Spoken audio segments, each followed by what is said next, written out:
Shady book dealer? What? A steamy romance? Wait a minute, we're gonna read these on stream. So in order, we gotta read this one first, and then Big Brass.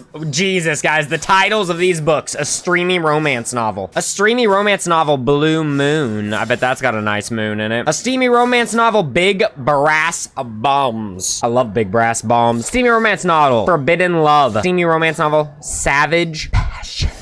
All right, we're reading them out loud right now. Oh my God, look at the fucking cover of this. Look at the fucking cover of this. Here we go. As Nani glided up, the grizzled warrior gave her a hard stare. I suppose you're here to collect the reward for killing those Murlocs. Her eyes wandered down to the glowing broadsword at his side. That depends on what the reward is, Marcus. She twirled her hair playfully, tending not to notice how he shifted uncomfortably in her presence. I may not want it. Marcus stepped toward her, bristling with a mixture of fear and anger. The reward is non-negotiable. He paused for a moment while gathering his nerve and pressed himself against her diminutive form. Their lips met hotly, melting her frost armor spell in a torrent of sweltering vapor.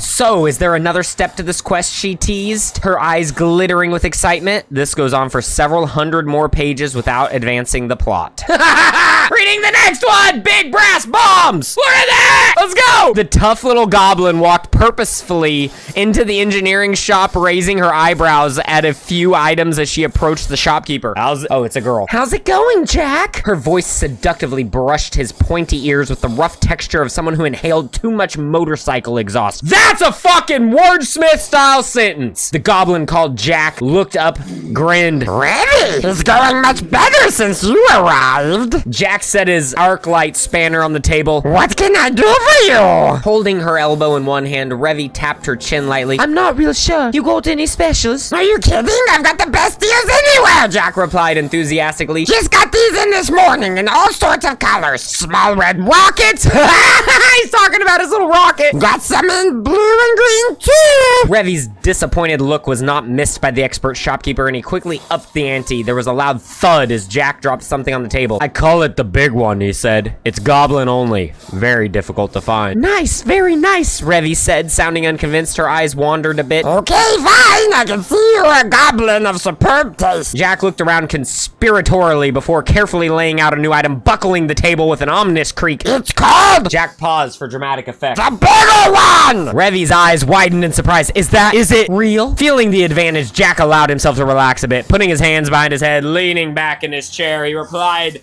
with lazily narrowed eyes. It's 100% goblin pots, baby! Natural resources! After a moment of hesitation, Revy reached out, gingerly stroked the smooth yellow surface. I'll take two. Excellent! You know, if you like that, you might be interested in some hardened adamantine tubes. They can enhance the effect. Jack looked over his shoulder. Oh, those are for reviving dead people. Revy was intrigued. Can they be used on someone who, while they're still alive? Never wanting to miss a sale, Jack responded without missing a beat. Oh, sure. Tell you what, you get all this stuff and I'll throw in a pair of mayhem projection goggles for half price. Revy pulled out a sack of coins that made Jack drool. Why not? Motorcycle sales have been good this year. As Jack quickly tallied the total, he asked, this must be something of a serious raid. Revy shrugged. No, I got a blind date with a guy named Marcus tonight. Marcus sounds like he would have a big schlong. Just putting that out there. Jack nodded. What about that guy from the motorcycle club you was dating? The leather-clad goblin scooped up her bag with one arm and held up an outstretched hand. He never put a ring on it. A girl's got to have priorities. Jack smiled and shook his head as he watched her walk out of the shop. The remaining pages require a secret goblin decoder ring to read.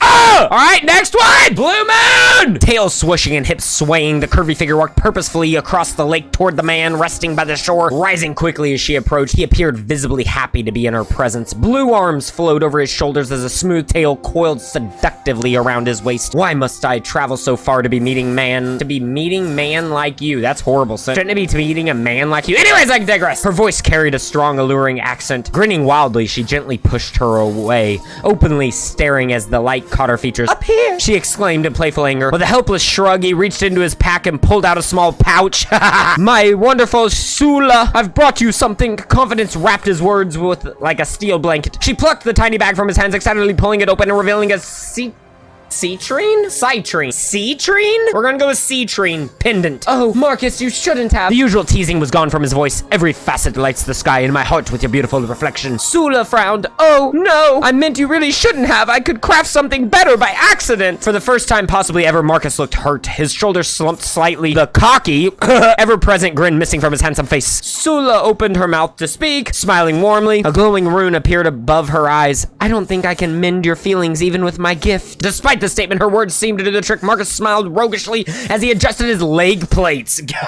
Well, you aren't the only one gifted. Ah! Silence penetrated the room with palpable force as the conversation shifted to the language shared by all races of Azeroth. Minutes became hours until their passionate dialogue was interrupted by lightning streaking from the cloudless sky, thunderously slamming into the lake's surface and bathing them in steam! That's hot. Is something wrong? Marcus asked. No, my Marcus, you're just off to a great start.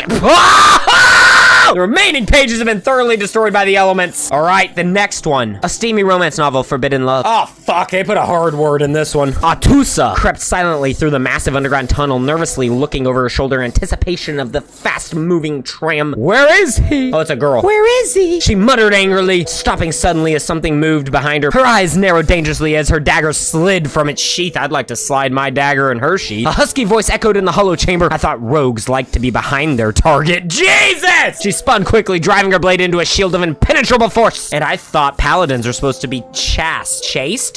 And I thought paladins were supposed to be chased, she replied with a confident smirk. Leaning forward, she counted out loud until the invisible bubble dissipated with an audible pop. 12 seconds? I know you have abilities that last longer than that. Holy shit! Bony fingers worked effortlessly beneath his armor, unlatching his breastplate and exposing him to the cold air. Don't worry, my sweet Marcus, that's not a finishing move tonight. I'm just getting started. He wrapped his arms around what remained of her waist, forcing an excited giggle as he nibbled at her neck vertebrae. God damn it, they're stopping it there! The rest of the book has several sections that are apparently worn out from repeated readings.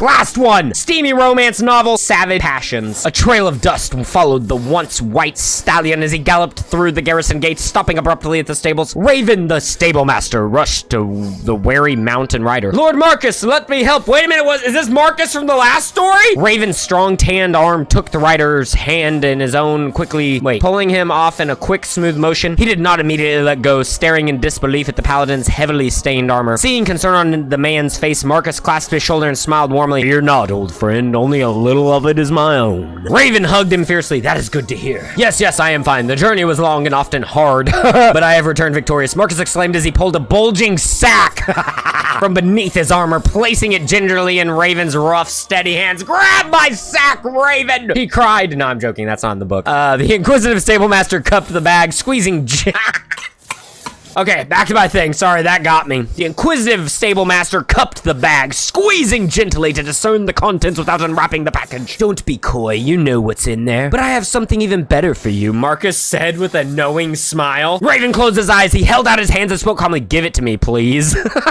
His arms flexed slightly as he felt something heavy, strangely warm and smooth along its length. Oh, this is, familiar. Okay, yes, I know that part. An enchanted sword. Raven released the glowing weapon from one hand, letting it swing in front of him. Marcus looked down and raised his eyebrows. I'm glad you like it. Certainly not the first you've held. Never one like this, Raven replied. He's bullshitting him. Come on, now that guy's a whore. We need to work on that grip. It's too tight. Nobody ever said that. Perhaps you have time for some practice, Marcus asked, peering into Raven's dark brown eyes. Raven grinned. I'll go tie up your horse. Giggity boo. The remaining pages are not yet written. It appears to be a work in progress. All right, those are the 5 books we just bought from this shady ass vendor named Kravitz Laurent. Shady book dealer. Literally, that's what he is. I'm not being a dick.